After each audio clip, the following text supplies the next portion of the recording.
귀한 찬양을 하나님께 영광 돌려주셔서 감사합니다. 지난주 눈이 많이 왔고 기온이 많이 떨어졌죠. 그래도 하나님께서 창조하신 세상이 아름답습니까? 그 아름다운 창조는 변함이 없죠. 하나님께서 창조하신 모든 세상은 아름다운데 문제는 우리의 이제 시선일 거라 생각합니다. 우리의 눈이 성화가 돼서 변화가 돼서 하나님께서 우리에게 보여주신 모든 천지 만물과 옆에 있는 사람들이 천사처럼 아름답게 보일 수 있게 되기를 간절히 바랍니다. 오늘 함께 살펴볼 룻기의 말씀은요, 2장 8절부터 13절의 말씀입니다. 제가 주제성경절 8절 읽겠습니다. 보아스가 룻에게 이르되 내 딸아 들으라. 이삭을 주우러 다른 밭으로 가지 말며 여기서 떠나지 말고 나의 소녀들과 함께 있으라. 이제 보아스라고 하는 이제 유력한 사람이죠. 그 사람의 밭으로 이제 성경은 우연이라고 기록했습니다만은 하나님의 은혜와 인도하심 따라서 이제 룻이 발걸음을 옮기게 됐고요. 그 잘 모르는 여인이 이삭을 열심히 줍는 것을 보고 보아스가 자신의 사환에게 질문합니다. 저 여자는 어떤 여자냐, 누구냐라고 물었을 때 사환이 매우 이제 친절하게 설명을 잘 해주지 않았습니까? 그래서 누군가로부터 이제 소개를 받은 거예요. 이제 룻에 대해서 좋은 인상을 갖게 됐죠. 어떤 사람의 인상과 이미지는 그 사람을 먼저 만난 사람의 정보에 기인할 때가 참 많습니다.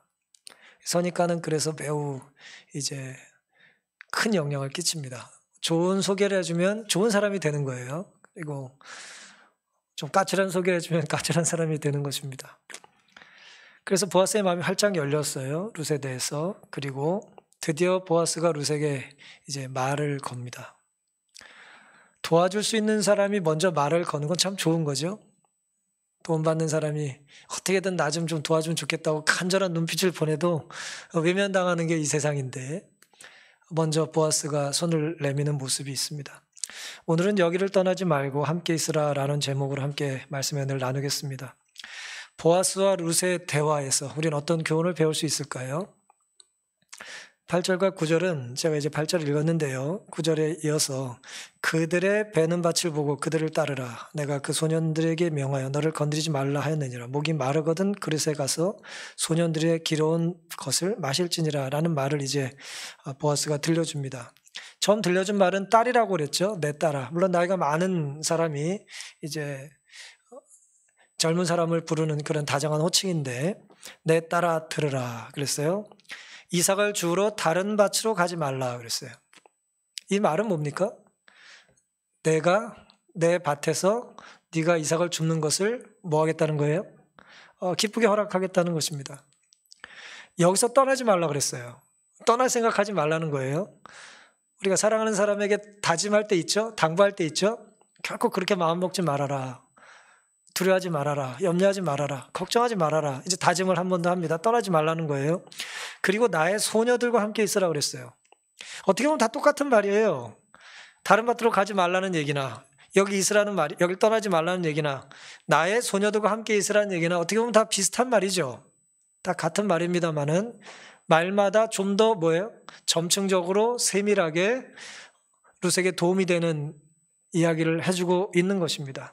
여기 있으라고 해놓고는 어디 있어야 되는지 얘기 안 해주는 거는 보다는 누구 따라서 이삭을 주어야 되는지 알려주면 좀 더 좋지 않겠어요? 아주 구체적으로 이야기를 한 것입니다. 보아스는 따뜻한 사람이었어요. 마음이 따뜻한 사람이고 세심한 사람이었어요. 도움이 필요한 사람, 도움을 받아야 할 사람이 도움 받으면서 불쾌감을 느끼지 않도록 우리가 먹을 걸 전해줄 때는 공손하게 줘야 합니다. 그렇죠? 이왕 도와줄 거 친절하게 도와줘야 되잖아요. 상대가 수치감을 느끼지 않도록 이거라도 먹으려면 먹어! 그러면서 하지 말고 이거 혹시 좋아하시는지 모르겠습니다 라고 하면서 이렇게 배려해주면 좋겠죠. 상대가 수치감을 느끼지 않도록 보아스는 룻에게 세심하게 배려해줬습니다. 우리가 이 본문에서 배울 수 있는 첫 번째 두 사람 사이에 나타난 대화의 교훈은 세심한 배려입니다. 필요한 것을 약속하죠. 어디 있어야 하는지, 내 밭을 떠나지 말라고 정해줬습니다. 누구와 함께 있어야 되는지, 누굴 쫓아다녀야 되는지. 많은 사람들이 일하는데 그래도 정해주면 좋잖아요. 이 사람 꼭 쫓아다녀. 그리고 쫓아다녀야 될 사람에게 뭐예요? 미리 지시해 놓는 것입니다. 저 사람이 널 따라올 텐데 잘 가르쳐줘라. 알려주는 것입니다. 망망대해 그냥 알아서 살아. 그렇게 한 게 아니에요. 할 일 정해줍니다. 어디 가면 많이 거둘 수 있는지, 누굴 쫓아가면 되는지를 알려준 거예요. 더더욱 이제 낯선 곳에 온 모함 여인이니까 배경이 어때요? 없잖아요. 아무도 나를 뒷받침해주는 사람이 없잖아요. 비빌 데가 없잖아요. 그렇죠? 소도 비빌 데가 있어야 비빈다는 말이 있는데 이건 비빌 데가 없는 거예요. 시아버지도 안 계시죠. 남편도 없죠. 낯선 곳에 말도 서툴죠. 얼마나 불안하고 두려웠겠습니까? 그런데 그 여인이 느끼는 안전에 대한 두려움.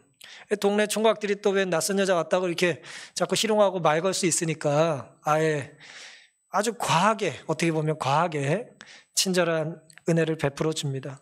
소년들에게 명하여 너를 건드리지 말라. 굉장히 번역이 투박합니다만은 내용 전달이 확실히 되죠? 아무도 널 이제 괴롭히지 못하도록 내가 한마디 해놨다. 그런 것입니다. 가끔 주인이 이런 얘기를 해놓지 않으면 눈치 없이 또 사고 치는 애들이 있거든요. 근데 명확하게 얘기를 해놓는 거예요. 선을 그어 놓는 것입니다. 함부로 하지 말아라 저 여인에게. 그리고 편의를 제공하죠. 마지막으로 어떤 편의를 제공합니까? 물을 마음껏 마시라라는 거예요. 이게 오늘날 우리에게는 별 대단한 감동이 있는 말은 아닙니다. 하지만 3천여 년 전에 그 베들레헴에서의 우물은 생명 같은 것이거든요. 그리고 그 물을 주로 누가 길어왔겠어요? 물론 필요하면 여자도 길어왔겠지만 남정네들이 이제 물을 잔뜩 가져다가 일할 수 있게 이삭 줍는 여인들에게 이제 물을 제공하지 않았겠습니까? 그들이 떠온 물의 목 중에 내게 있다는 거예요. 주인이 그걸 약속하는 것입니다. 너도 마시라는 거예요. 걱정하지 말고 눈치 보지 말라는 거예요. 그 물은 누구 겁니까? 주인 거잖아요. 주인이 보아스잖아요. 그러니까 주인이 허락하니까 이제 마셔도 되니 걱정하지 말라는 것입니다. 있을 것과 해야 할 일과 안전보장과 편의를 제공하는 거죠. 여기서 이제 우리가 친절한 어떤 세심한 배려의 특징은 뭐냐면은 먼저 하는 거예요. 먼저 해주는 것입니다. 필요한 거 있으면 말씀하세요. 그것도 좋은 배려죠. 그렇잖아요. 하지만 더 좋은 배려는 뭐예요? 이러이러한 것들이 당신에게 얼마든지 제공됩니다. 라고 말해주는 것이 아니겠어요? 자신의 필요를 구체적으로 요청할 때까지 보아스가 기다리지 않았어요. 목마르면 와서 물 좀 마셔도 되냐고 물을 수 있죠. 그때 친절을 베풀 수도 있어요. 그럼요, 드시라고. 당신이 좋아하는지 안 좋아하는지 몰라가지고 내가 아직 이렇게 제한한 건 아니라고 할 수도 있겠죠. 하지만 좀 더 세밀하고 구체적이고 친절한 배려는 뭐겠어요? 도움이 필요한 사람에게 필요를 요청하기 전에 도와주는 거예요. 그가 수치감을 느끼지 않도록. 이곳에 또 올 수 있을지. 그날은 이제 해결이 된 거잖아요. 첫날은 해결이 된 거죠. 그런데 보아스는 룻에게 뭐라고 말해주는 거예요? 오늘만이 아니라 필요할 때 언제든지 여기 와서 일하라는 거예요. 한 달만 운수 좋은 날 무슨 그런 소설처럼 그날만 행운이 있는 게 아니에요. 그날만 인력거에 사람들이 많이 타는 게 아닙니다. 내일도, 내일 모레도 계속해서 여기서 일하면 내 먹고 살 것이 해결될 거다라고 하는 것에 대한 확신을 보아스가 준 거예요. 내일 와보시든지요. 다음에 필요하면 연락 주시든지요. 그렇게 말한 게 아니에요. 소녀들 틈에 있어도 되는지 물었을 때 대답해 준 게 아닙니다. 소녀 틈에 있도록 내가 해줄 테니 원하면 있으라는 거예요. 보호자 없는 두려운 그리고 또 목마름을 토로하기 쉬운 그 무더운 나라에서 걱정거리를 먼저 해결해 준 것입니다. 여기서 떠나지 말라는 것 그리고 함께 있으라는 것은 이렇게 따뜻한 배려와 사랑이 담겨있는 보아스의 마음이었던 것입니다. 여기라고 하는 것은 이제 보아스의 영향력이 이제 미치는 범위를 얘기하는 것이죠. 여기. 안전한 곳일까요? 당연히 보아스가 보장해 줄 수 있는 안전의 울타리가 여기예요. 내가 널 보호할 수 있도록 있으라는 거예요. 좋은 말입니까? 우리가 어제 저녁에 율법에 대해서 공부를 했는데 율법은 그런 거예요. 하나님 우리를 보호해 주실 수 있는 것은 순종이라고 하는 반응으로 하나님의 뜻을 따를 때 가능한 것이죠. 우리가 죄를 지어도 하나님 우리를 왜 보호를 못 해주시겠어요? 하나님은 전능하신 분인데 하실 수 있으시겠죠. 하지만 우리가 하나님 말씀에 불순종해도 하나님 우리를 구원하고 건강을 주고 행복을 주고 뭐 아무런 문제가 없게 된다면 우리는 하나님을 순종하거나 경배할 이유가 있을까요? 없을까요? 없어요. 감사할 이유가 있을까요? 없을까요? 없어요. 결코 하나님은 그것 때문에 행복해 하실 수가 없습니다. 오늘 우리의 믿음은 그래서 하나님이 제공해 주신 넉넉함에 대한 감사는 반응이 있어야 돼요. 보아스가 뭐 물론 허락해 준 거고 배려해 준 거고 제공해 준 겁니다. 하지만 이거 억지로 됩니까? 여기 있으라. 뭐 몽둥이로 다 묶어놔요? 이렇게 발을 묶어놓습니까? 줄로? 위협해요? 너 여기 있으라니까? 물 마시라니까? 그거는 폭력이 되는 것이죠. 내가 관할할 수 있는 곳, 그곳의 주인이 우리에게 줄 수 있는 가장 좋은 것은 쉼입니다. 원하면 이곳에서 쉬어라, 이곳에서 마셔라, 이곳에서 일하라는 거예요. 넉넉히 주우라는 것입니다. 신명기 24장 14절과 15절의 율법서에는 이런 말씀이 있습니다. 곤궁하고 비난한 품꾼은 너의 형제든지 내 땅 성문 안에 우거하는 객이든지 그를 뭐 하지 말라고요? 학대하지 말라는 거예요. 학대가 꼭 무슨 매를 때리고 막대기로 괴롭혀서가 아닙니다. 문맥은 15절에 그 품삯을 당일에 주고 해진 후까지 끌지 말라. 이는 그가 빈궁함으로 마음의 품삯을 사모함이라. 두렵건대 그가 너를 여호와께 호소하면 죄가 네게로 돌아갈까 하노라. 이게 무슨 말씀입니까? 일꾼들 중에 물론 기술도 좋고 저축도 많이 하고 유능한 사람이 있을 수 있어요. 부모도 잘 만나가지고. 근데 그 중에는 뭐예요? 그날 일한 걸 그날 받지 못하면 그 저녁을 편하게 자지도 못하고 먹을 수 없는 사람들이 있을까요? 없을까요? 있는 거예요. 그런 사람에 대한 이야기입니다. 물론 품꾼에 대한 이야기니까 보아스와 룻과는 좀 다릅니다만은 하나님의 마음이 어떤지를 이제 우리가 이해할 수 있기 때문에 이 성경절을 제가 읽어드린 거예요. 하루 종일 일을 했어요. 뭘 보고 일합니까? 뭘 기대하고 일해요? 일당 기대하고 일하는 거예요. 근데 주인이 말이에요. 이 나쁜 주인이 해가 졌는데 뭐예요? 안 주는 거예요, 돈을.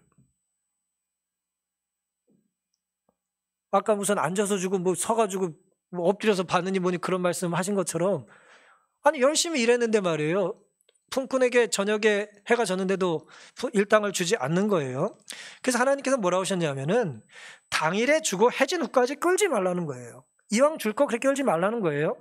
이는 그가 빈궁함으로 마음의 품삯을 사모한다는 거예요. 그게 절실히 필요하다는 거예요. 그리고 네가 그것을 제대로 해주지 않으면 하나님께 그가 나에게 기도하지 않겠냐. 그럼 내가 너를 어떻게 해야 돼? 내가 너를 좀 손을 봐줘야 되지 않겠냐. 이럴 때 하나님께서 그렇게 말씀하시는 거예요. 이 말씀의 의미는 뭐냐. 달라고 요청할 때까지 기다리지 말라는 거예요. 당연히 줘야 될 걸 미리 줘야 되는 거죠. 거래에서도 그렇다는 거예요. 그런데 보아스는 그보다 훨씬 더 성숙한 모습을 보여준 거죠. 줘야 될 필요가 있어요, 없어요? 의무가 있어요, 없어요? 없습니다. 하지만 그는 배려한 거예요. 그것도 매우 세심하고 친절하게. 줄 필요도 없지만 달라고 할 때까지 기다리질 않았다는 게 중요해요. 뭐 지가 필요하면 말하겠지 뭐. 배고프면 말하겠지 뭐. 3일 굶겨놓으면 지가 뭐 다 먹겠지 뭐. 그거는 썩 바람직한 태도는 아닙니다. 효과는 있을 수 있겠습니다만은 그건 예수님의 방법이라고 꼭 할 수는 없겠죠. 보아스의 배려는 매우 아름답습니다. 내가 무엇을 줄 수 있을지 세심하게 이제 살피게 되는 것이고, 그리고 살피고 나서 최소한 도와준 게 아니라 최대한 도와줬어요. 최대한 도와준 겁니다. 우리가 살다 보면 누군가에게 책임감을 느낄 때가 있습니다. 보아스도 지금 이 친척의 이제 며느리니까 이제 책임감을 느끼지 않았겠어요?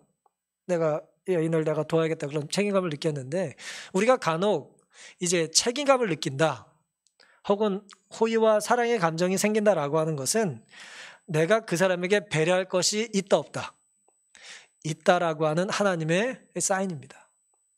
내가 누군가에게 어떤 상황에 뭔가 책임을 느끼면 내가 할 일이 있다는 거예요. 특별히 내가 배려해 줄 게 있다라고 하는 하나님의 음성이라는 것을 기억하시고 우리 삶의 배려의 기회를 상실하지 않게 되기를 간절히 바랍니다. 둘의 대화에서 배울 수 있는 또 다른 이제 모습은 그들이 도움을 주고 받는 사이인데 둘 다 공통점이 있다는 거예요. 그들의 공통점은 놀랍게도 겸손입니다.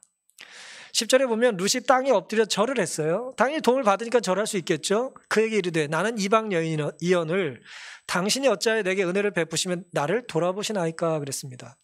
그때 보아스가 그에게 대답하여 가로되 너의 남편이 죽은 후로 내가 시모에게 행한 모든 것과 너의 부모와 고국을 떠나 전에 알지 못하던 백성에게로 온 일이 내게 분명히 들렸느니라 그랬어요. 이 작은 동네에 소문이 금방 난 거죠. 근데 얼굴을 직접 보진 못했던 거예요. 나무야 10년 만에 왔는데 모압의 며느리를 한 명 데려왔대. 남편도 죽고 아들들도 그 어리던 아이들이 다 죽었는데 그 특이한 며느리 하나가 쫓아왔다네. 그 동네 사람들이 신기하지 않았겠어요? 도대체 어떤 여인인가? 참 마음씨 착하다. 뭐 부잣집에 돈 엄청 많은 시어머니라 쫓아온 게 아니잖아요.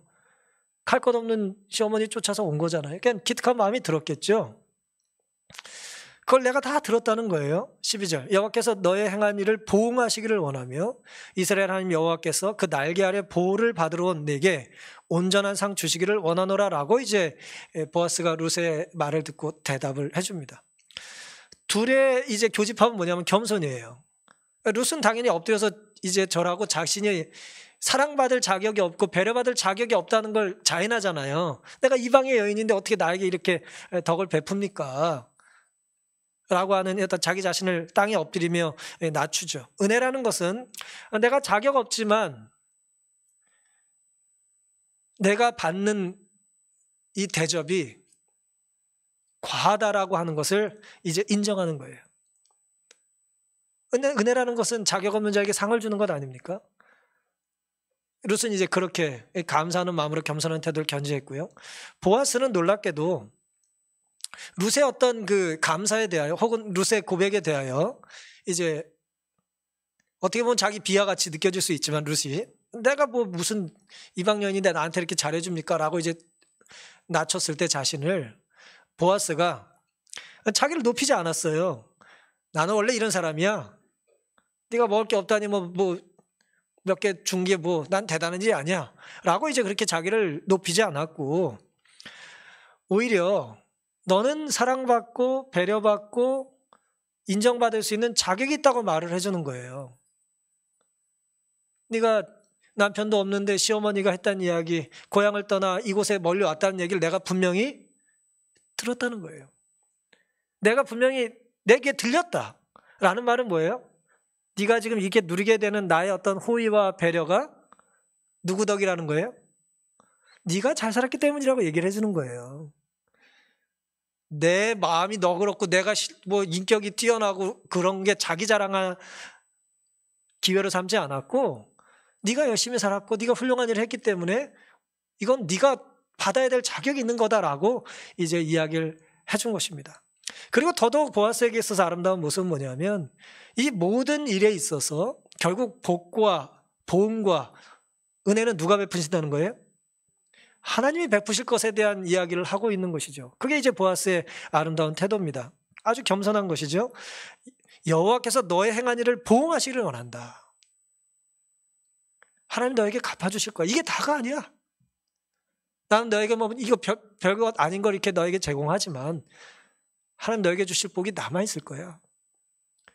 이스라엘 하나님 여호와께서 그 날개 아래 보호를 받으러 온 너에게 온전한 상 주기를 원한다 그랬습니다.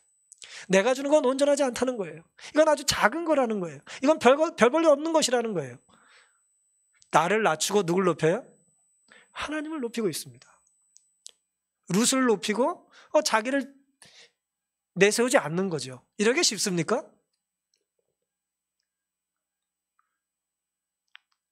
아주 어렵죠. 나를 내세울 수 있는 결정적인 순간에 나를 숨기는 것은 참 어려운 일입니다. 하지만 보아스는 그렇게 했고 룻도 자신을 겸손하게 낮춘 모습을 보게 됩니다.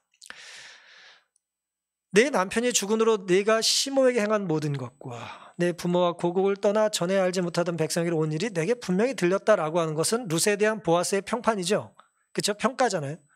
룻에 대한 이야기가 보아스에게 들린 것입니다. 소문이죠. 좋은 소문. 기분 좋죠? 그렇죠? 부정적인 소문. 굉장히 괴롭습니다. 이 말에는 이제 날개가 달려 있어가지고 말이에요. 어디로 튈지를 알 수가 없어요. 일반적으로 나에 대한 평판은 내가 살아온 날에 대한 사람들의 평가죠. 그렇죠? 평판이라고 평가잖아요.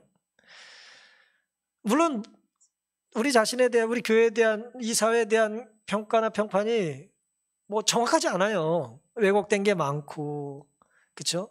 잘못된 게 많고 치우쳐진 게 많습니다만은, 부정확할 수도 있습니다만은, 결국 우리가 진실하게 산다면 보아스가 말했던 것처럼 결국 하나님께서 뭐 하실 거다? 상을 주실 거다. 보응해 주실 거다라고 하는 믿음과 확신이 우리에게 필요하지 않겠습니까? 그래서 오늘 우리의 삶이, 우리의 선택이, 우리의 배려나 우리의 겸손한 모습들이 결국 뭐예요? 하나님께 인정받는 삶이 된다는 확신을 갖고 살아야 되는 것입니다. 주는 자든 받는 자든 겸손하다면 어떻게 보면 이게 물리적인 어떤 공간이라든지 어떤 뭐 물질을 제공하고 있지만 보아스가 룻에게 그들은 물질만 주고받고 있는 것이 아니에요. 물질적인 어떤 거래 관계로만 이 관계가 형성되고 있지 않습니다. 그들의 대화를 자세히 살펴보면 그들은 단순히 뭐 물이나 이삭이나 뭐 일할 수 있는 일자리만 나눈 것이 아니라 인격과 삶을 또 그들의 믿음과 소망을 나누고 있는 것입니다. 친하다는 건 이런 의미가 있는 거예요. 야, 어제 뭐 먹었냐?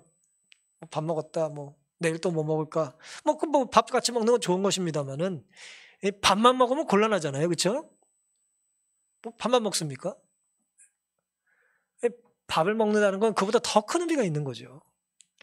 먹는 시간, 준비하는 시간, 나누는 시간, 대화하면서 우리 뭐예요? 같이 웃고 울고 기뻐하고 함께 슬퍼하는 것이죠.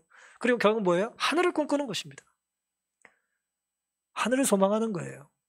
보아스는 이제 그 얘기를 해주고 싶은 거예요. 내가 부요하고 내가 너에게 뭐든지 줄 수 있을 것 같지만 실제 온전한 상은 누가 주신다? 하나님만 주실 거다. 나도 그 상을 갈망하고 산다는 거예요. 잠언 18장 12절 사람의 마음의 교만은 멸망의 선봉이고 겸손은 존귀의 앞잡이라 그랬어요.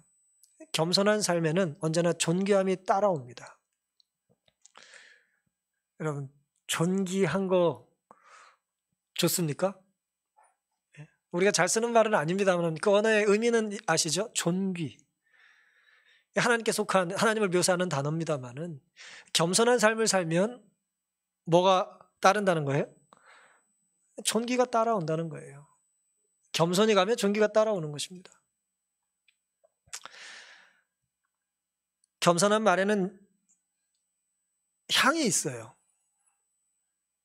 미소 짓게 하는 향이 있습니다. 교만하면 뭐예요? 찌그러뜨리는 악취가 나요. 인상 확 쓰게 되죠. 그렇죠? 그래서 아름답다, 예쁘다라고 하는 것은 단순히 어떤 무슨 뭐 얼굴에 무슨 뭐 비유를 얘기하는 것이 아니라 그의 삶에 얼마나 아름다운 배려와 겸손이 이제 묻어나는가에 달려 있다고 생각을 하는 것입니다. 지식인과 대화를 나누다 보면 유식해지는 느낌을 받게 되죠. 예술가와 교제하다 보면 예술품에 대한 안목이 이제 생기게 될 겁니다. 그리고 예술이 좀 더 매력적으로 보이겠죠. 예술품이. 하지만 오늘 본문은 겸손한 사람들이 대화를 주고받으면 어떻게 돼요? 서로 닮아지고 닮아가고 함께 보낸 시간이 늘어나길 원하고 결국 구원을 갈망하게 되는 것입니다. 우리가 하늘을 소망할 때 말이에요. 우리가 예수님을 우리 구원해 주셨고 십자가의 사랑이 우리를 구원했다라고 하는 말씀 속의 진리를 깨달았기 때문이기도 하지만 그것과 동시에 또 어떤 일들이 벌어집니까? 함께 하늘 가서 살게 될 사랑하는 가족들에 대한 기대가 있지 않아요? 그리고 함께 가야 되는데 아직 하늘을 갈망하지 않게 되면 뭐예요? 찬양 아까 하시면서 이은자 집사님 간증하신 것처럼 내가 같이 가야 될 사람을 위한 구도자에 대한 갈망과 기도가 우리에게 필연적으로 따르게 되는 것입니다. 너무 좋은 곳이기 때문에 사랑하는 사람과 뭐 하고 싶은 거예요? 같이 가고 싶은 거예요. 그러니까 너무 좋은 것은 내가 누구를 사랑하는지를 연상시켜주는 거예요. 제가 종종 말씀드립니다마는 아주 맛있는 음식을 먹었는데 아무도 생각이 안 나는 사람은 내가 사람이 아니다 생각하셔야 돼요.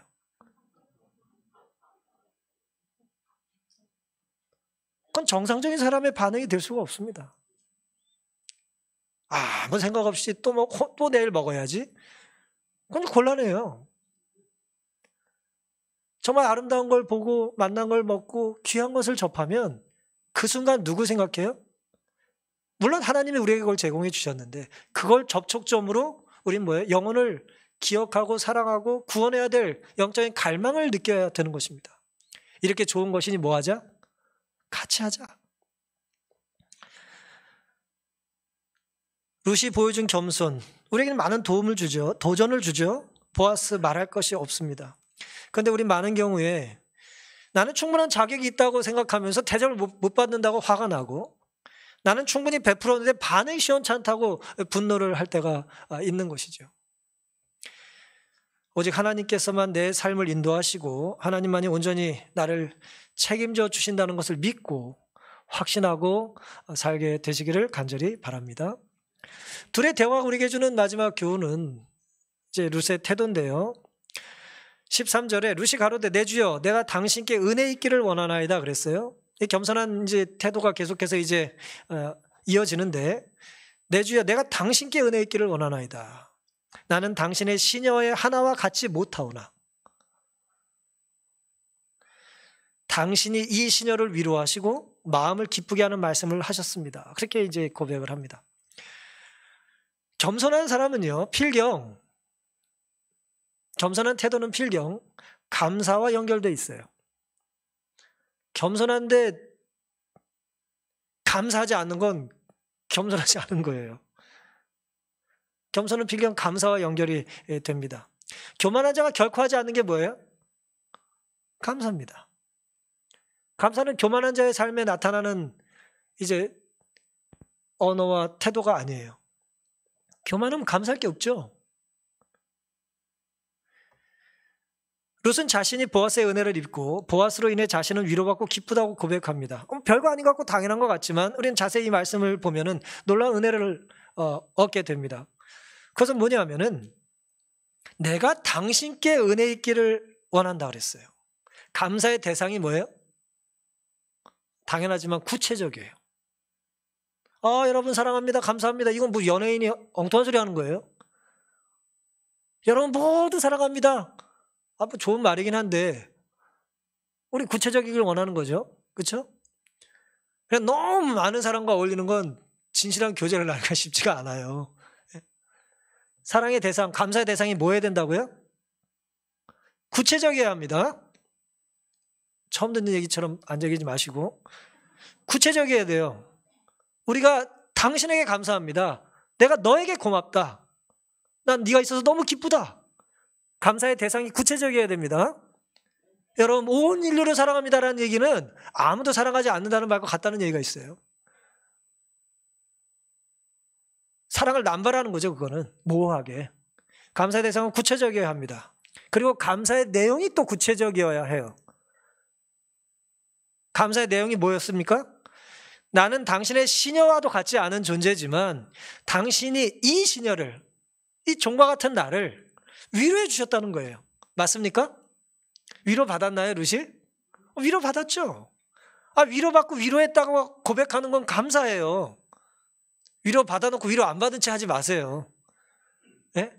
돈 받아놓고 돈 받은 적 없는 것처럼 뭐 하시면 안 됩니다. 예? 위로 받았으면 위로해 주신 것을 뭐 해야 돼요? 감사해야 합니다. 아이라도 아이의 미소 때문에 내가 위로를 받았다면 뭐예요? 아이에게 손을 잡고 애가 알아듣지 못해도 뭐예요? 너 때문에 내가 너무 기쁘다. 내가 너 때문에 엄마가 아주 위로를 받았다. 그런 고백을 하는 게 좋습니까? 안 좋습니까? 좋고 힘이 되는 거예요.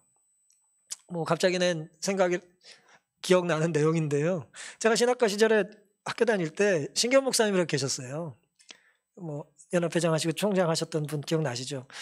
그 어른이 수업 시간도 이렇게 은혜롭게 강의를 잘 하셨는데, 제가 지금도 기억나는 게 뭐냐면, 어린 시절에 전쟁통에 원주에 사셨는데, 아버지 안 계시고 이제 일찍 아버지 돌아가시고 이제 어머니 손을 붙잡고 이제 사셨대. 그분이 굉장히 여성적이시잖아요. 감성적이시고. 근데 어머니가 무슨 그 옛날에 이제 뭐 이렇게 뭐 지금 얘기하면 경찰서 같은 데서 이렇게 부를 때가 있답니다. 예. 그러면 난리통에 얼마나 무서워요. 그러니까 어머니가 이 신 목사님 어렸을 때 아이를 데리고 손을 잡고 가셨대요. 그리고 늘 갔다 오시면서 그랬다는 거예요. 오고 가시면서 내가 너 때문에 힘이 난다 그랬다는 거예요. 내가 너 있어서 힘이 난다. 엄마가 애 붙잡고 가면서 애 때문에 힘이 난다는 거예요. 그게 무슨 말씀인지 아시죠? 모르세요?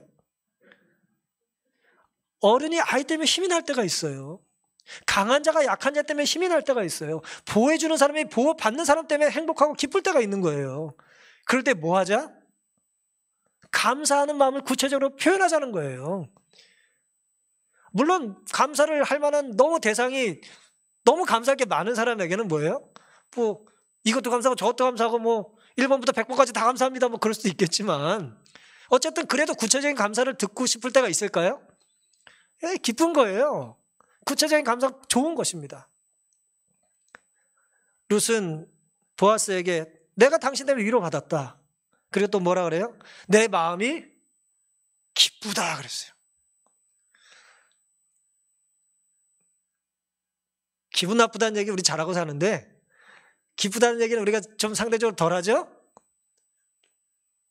저도 열심히 하겠습니다. 우리의 기쁨에 대하여 서로가 성도 간에 가족 간에 또 이 사회가 우리에게 제공해 주는 것에 대하여 기쁘고 감사하는 마음을 구체적으로 표현할 필요가 있겠습니다.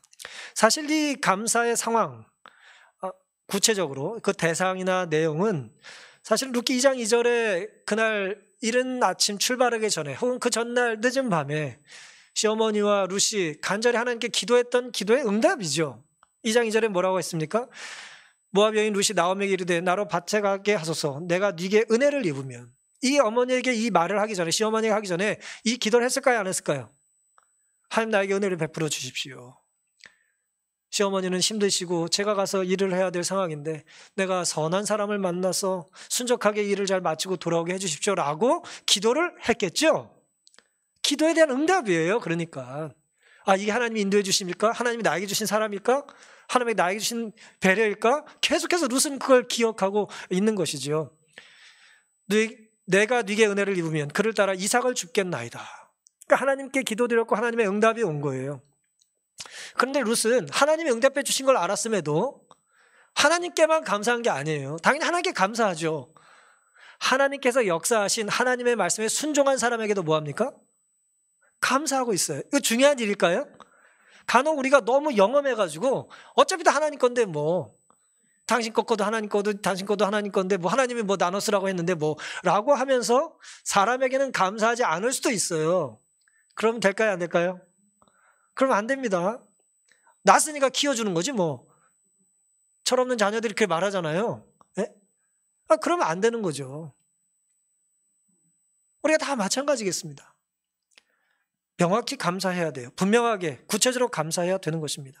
마태복음 6장 7절과 8절에 보시면 기도에 대한 예수님의 가르침 중에 기도할 때 이방인과 같이 중언부언하지 말라. 저희는 말을 많이 하여 들으실 줄로 생각한다 그랬습니다. 그러므로 저희를 본받지 말고 구하기 전에 너에게 있어야 할 것을 하나님 너희 아버지께서 뭐 하신다 그랬어요? 아신다 그랬어요. 기도에 대한 응답으로 룻이 이제 이 모든 은혜를 누리고 있는데, 간혹 우리가 하나님을 오해하는 경우에 내가 하나님을 기도로 설득하려고 하는 태도를 가질 수 있다는 거예요. 그런 것은 이방인의 태도라는 거예요. 내가 말을 많이 해야지, 내가 열심히 해야지. 그건 이제 이방인의 불안한 태도입니다. 잘 보이기 위한 제스처죠. 하지만 우리가 자녀라면 부모가 나에게 반찬 맛없다고 투정해도 내 밥을 굶기지 않을 걸 알아요, 못 알아요? 본능적으로 알아요. 사랑받고 있다는 걸 본능적으로 아는 것이죠. 그래서 그 사랑받는다고 하는 것은 결국 뭐냐면 나를 사랑하는 대상을 전적으로 신뢰하는 것입니다. 그래서 기도할 때 우리의 자세는 하나님을 설득하려고 하는 것이 아니라 이방인처럼 하나님을 전적으로 신뢰하는 거예요. 왜냐하면 그분은 나보다 나를 더 잘 알고 계시기 때문이에요. 그리고 내가 구하기 전에 이미 다 아시기 때문이에요. 이미 다 아시는 분께서 왜 기도하라고 하셨을까요? 잘 모르시겠으면 그냥 하나님 마음이라 생각하시면 돼요. 하나님은 다 아시지만 우리가 기도함으로 하나님께 필요를 요청하기를 기뻐하세요. 하나님이 축복을 주는 패턴이에요, 그게. 내가 네가 필요한 게 뭔지 안다. 근데 뭐예요? 마치 때로 연약해가지고 뭐예요? 하나님 내가 좀 너무 두렵습니다. 때로 하나님이 의심스럽습니다. 하지만 나는 하나님을 믿습니다. 믿기를 원합니다. 저에게 복을 주실 걸 저는 믿습니다. 도와주시기를 바랍니다. 라고 기도하면 하나님이 기쁘실까요? 안 기쁘실까요? 다 기쁘시죠. 다 알지만 기쁜 거예요. 왜요? 하나님의 뜻대로 살려고 하는 모습이니까요. 뭐 아이들이 학교 옛날에 갈 때 말이에요. 딴짓 안 하고 바로 학교 가면 부모들이 기뻐요, 안 기뻐요? 그것만 봐도 기쁘잖아요. 이런 딴짓 안 하고 잘 가는구나. 남의 집 대문 발차기 하지 않고 다니니까 기특한 거 아니에요. 남의 집에 저희 때는 뭐 그 남의 집 그 초인종 누르고 도망다니는 게 인기였거든요. 바르게 가면 부모는 기쁜 거예요. 얘가 사람 노릇하고 사는구나. 예? 가끔 이제 선생님들이 뭐 옛날에 부모님들 학교 오시라고 그러잖아요. 그 와서 몰래 이렇게 창문으로 쳐다보고 있는데 뭐예요? 하라는 공부는 안 하고 딴짓이나 하고 앉았고 그러면 뭐예요? 상처받죠. 지금도 그 얘기를 하실 때가 있어요, 저희 어머니가. 예? 마침 장난칠 때 오셔가지고 예? 뭐 했냐 너 학교에서. 근데 그때 다 보시고 다 하신 하나님께서 우리가 하나님 뜻대로 기도하고 배려하고 겸손하게 감사하고 살면 하나님 얼마나 기뻐하시겠습니까? 오늘 우리의 삶 속에 하나님의 사랑과 구원의 은혜가 보아스와 루색에 임재한 것처럼 우리 모두에게도 있게 되기를 간절히 바랍니다. 꼭 말로 표현해야 됩니까? 그러지 마시기 바랍니다. 감사할 일 있으면 말로 표현하시기 바랍니다. 잘 못해서 저는 참 죄송합니다만은 일단 감사하고 고마우면 표현을 해야죠. 근데 오늘 우리가 이제 자본주의 사회에 살기 때문에 이 거래로 생각하는 경향이 있어요. 감사해야 될 순간은 우린 뭐라고 생각해요? 평가를 하려고 그래요. 그래서 우리가 전철을 탑니다. 전철이 한 예를 들어 1,500원, 2,000원 내요. 그럼 우리가 1,500원, 2,000원을 내고 전철을 타는 것 때문에 전철 서비스가 마음에 들지 않으면 뭐라 그래요? 불평을 하죠. 그렇죠? 예를 드는 거예요. 뭐 오해 없이 들으세요. 우리가 값을 지불했다고 생각하는 거죠.